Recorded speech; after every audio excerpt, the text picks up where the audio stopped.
busy brain syndrome, 바쁜 뇌 증후군. 여러분도 혹시 그 바쁜 뇌 증후군에 해당하는지 테스트를 해보겠습니다. 1. 아침에 커피를 마셔야 정신이 든다. 2. 출근했는데도 여전히 집중하기 어렵다. 3. 하루 일과를 겨우 소화하긴 했으나 역량을 제대로 발휘하지 못한다. 겨우 하루 일과를 마치고 나면 저녁에는 맥주나 와인, 드링크를 한 잔 정도 해야 된다. 5. 마음을 가라앉히려고 하지만 신경이 너무나 예민하고 피곤하다. 6. 피곤해서 누웠지만 걱정거리가 급류처럼 휘몰아치고 머릿속에서 잡생각이 멈추질 않는다. 여기 이제 해당 사항이 있다라고 느끼시면 바쁜 뇌 증후군이라고 합니다.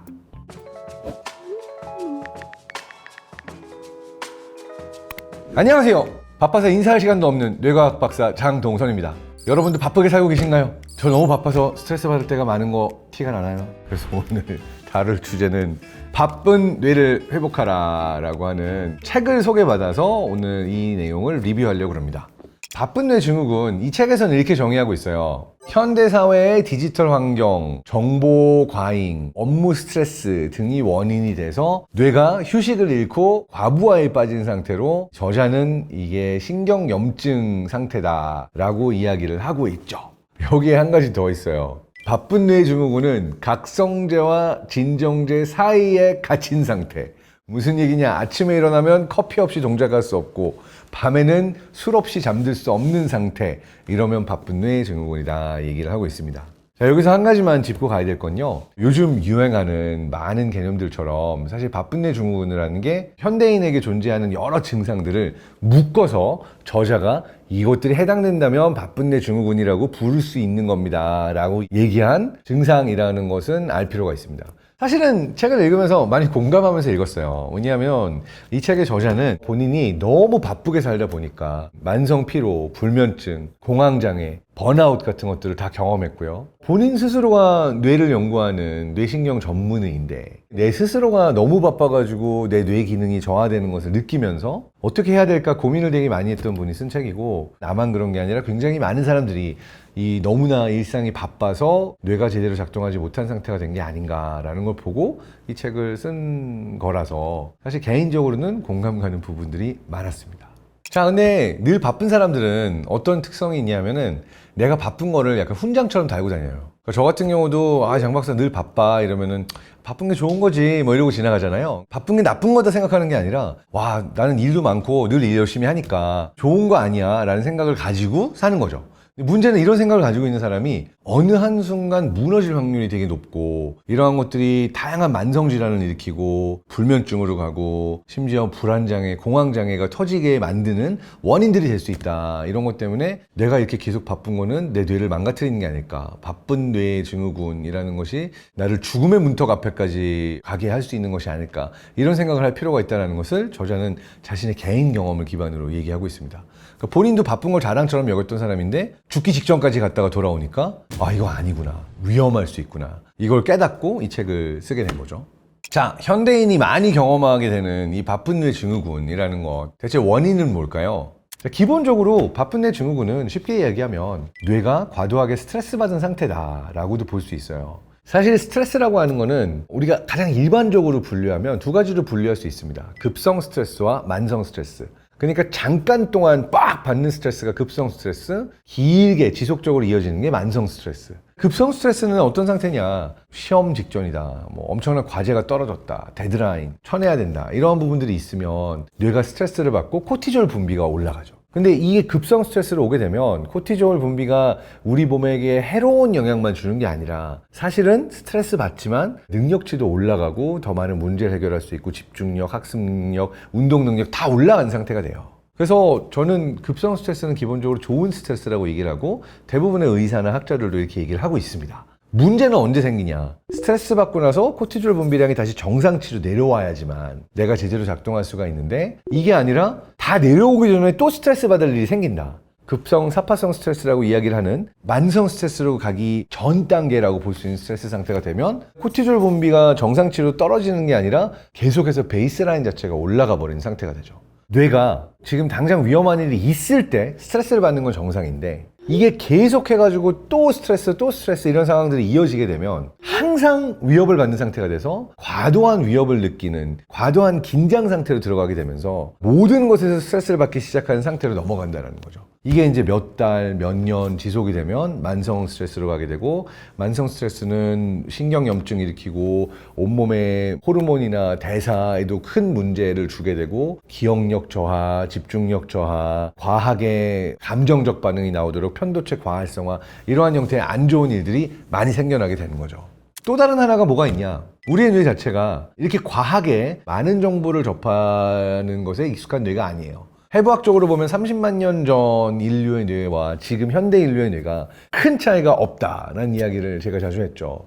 그 이야기는 뭐냐면 우리가 디지털 기술의 발전을 통해서 뇌가 끊임없이 자극받는 상태가 되면서 우리 뇌의 과부하 상태를 만들었다라고 하는 거고요. 물론 이런 일들이 누구에게 일어나냐? 휴식 없이 일 열심히 하는 사람들, 밤낮 없이 일에 몰두한 사람들의 경우에는 과도한 업무량 때문에 늘 일하기 때문에 뇌가 또 쉬지 못해서 바쁜 뇌 증후군을 경험하고, 또 현대인의 경우에는 한 가지 일만 하고 있는 게 아니라 동시에 여러 일들을 늘어놓고 하잖아요. 과도한 멀티태스킹 같은 경우도 결국 우리 뇌의 주의력, 집중력들을 저하시키는 그러한 것들을 갖고 오는데, 결국 모든 원인은 뇌가 지속적으로 생존을 하기 위해서 어떤 위험들을 보고 열일해야 되는 그러한 모드로 들어간 것이 문제의 원인이다 라고 이 책의 저자 로미 박사님은 얘기하고 있죠.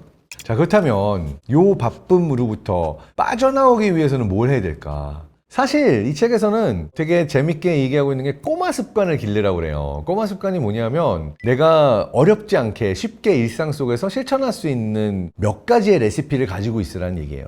내가 내 삶을 한 방에 크게 바꿔서 바쁜 사람이 안 바빠지는 거는 불가능해요. 근데 내가 아무리 바쁜 와중에도 하루에 요것만은 지키자, 요것만은 해주자 라고 하면 바쁜 뇌 증후군에서 빠져나올 수 있는 스텝이 된다 라고 하는 얘기를 하고 있는 거죠. 그래서 나의 주기성을 회복하는 거, 규칙적인 생활, 기본 중에 기본이긴 한데요, 내가 늘 바쁜 상태면 삶의 리듬이 깨지는 순간이 많아요. 새벽 3시까지 책 읽고 논문 보다가 아침 일찍 일어나서 3시간 자고 간다든지, 또 피곤하니까 또 그날은 낮잠을 막 자고, 바쁘면 바쁠수록 내 삶의 일주기가 깨지는 현상들이 많아요. 사실은 이 영상을 찍는 지금도 깨진 상태입니다. 깨지고 나니까 갑자기 얼마 전에 대상포진까지 경험하고, 건강하고 운동 잘하고 살 잘 뺐는데 왜 갑자기 왔지 생각해보면 제 삶의 어떤 리듬, 충분히 못 자주고 운동할 때 운동 못 해주고 갑자기 일어나고 자는 시간, 이게 급격하게 변화가 3일 이상 오니까 몸의 건강이 안 좋아지더라고요. 이 바쁜 상태가 내 뇌에 안 좋게 작용할 수 있는 것이 무엇이냐라고 보게 되면은 삶의 리듬이 깨지는 게 가장 크다라고 얘기하는데, 그 바쁜 뇌 증후군의 극복을 위해서 책에서 추천하는 것은 나의 일주기 회복, 그러니까 일어나는 시간 루틴하게 가져가야 되고, 잠드는 시간 역시도 쭉 주기적으로 지켜주는 거죠.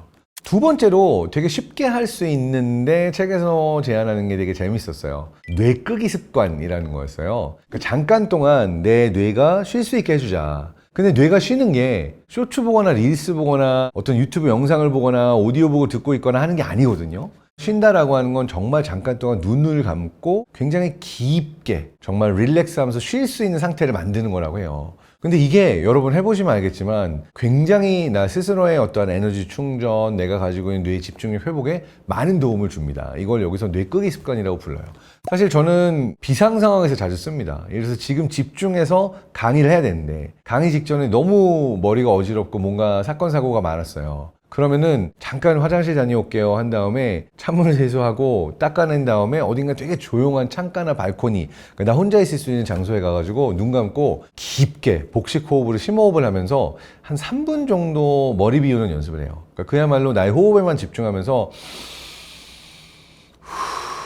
하고 몸을 릴렉스하고 돌아오는데, 이 순간 뭔가 급속 충전이 된 것처럼 내 뇌의 기능들이 돌아오는 것처럼 느끼는 그러한 순간들이 있습니다. 잠깐 동안에 멍 때리기를 하던, 아니면 자연 어딘가를 바라보건, 아니면 눈 감고 호흡을 하건 내 뇌가 정말로 쉴 수 있는 상태를 만들어주는 거고, 제가 생활 속에서 실천하고 있는 일종의 비상 레시피였기 때문에 반갑게 봤던 부분이 있습니다.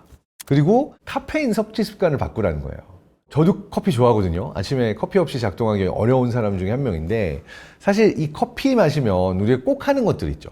아침에 커피 마시면서 비스킷 하나 먹는다든지 케이크 먹는다든지 뭐 오후에 커피 타임 하면서도 또 달달한 거 하나씩 먹어주잖아요. 근데 무슈타크 박사는 요 콤비네이션이 좋지 않다. 커피 마실 때 단순 정제당 피하라 이런 얘기를 하고 있어요.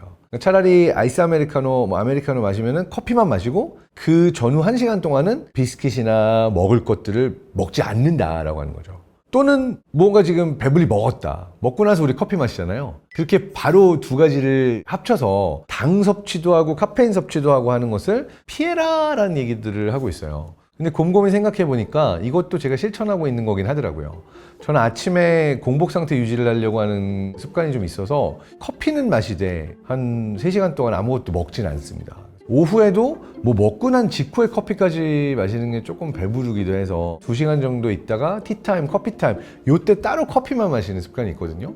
우리가 달달한 과자 같은 거 먹어주면 당이 들어오잖아요. 혈당 스파이크라는 게 일어납니다. 그래서 잠깐 동안 에너지가 나고 오 기분 좋은데 라고 이제 업되는 것 같지만 요게 금방 떨어지면서 오히려 더 피곤해지고 지치게 되는 현상들이 올 수가 있는 거죠.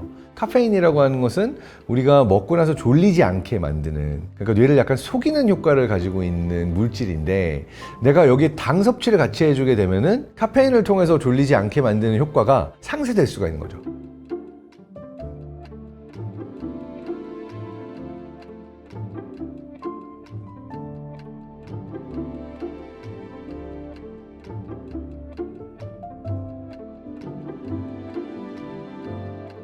또 다른 하나는 우리가 이제 달달한 걸 너무 좋아해가지고 단순 정제당 같은 것들을 너무 많이 먹어주게 되면 뇌 염증만을 일으킬 수가 있고, 그리고 세로토닌 분비량이 줄어들 수가 있는데, 세로토닌 분비량이 줄어들게 되면은 약간 축 늘어지고 우울해지고 계속 불안하고 생각을 멈출 수가 없고 과행동, 집중력 떨어지는 이러한 상태들이 올 수 있다라고 하는 것에 영향이 있을 수 있다는 얘기죠.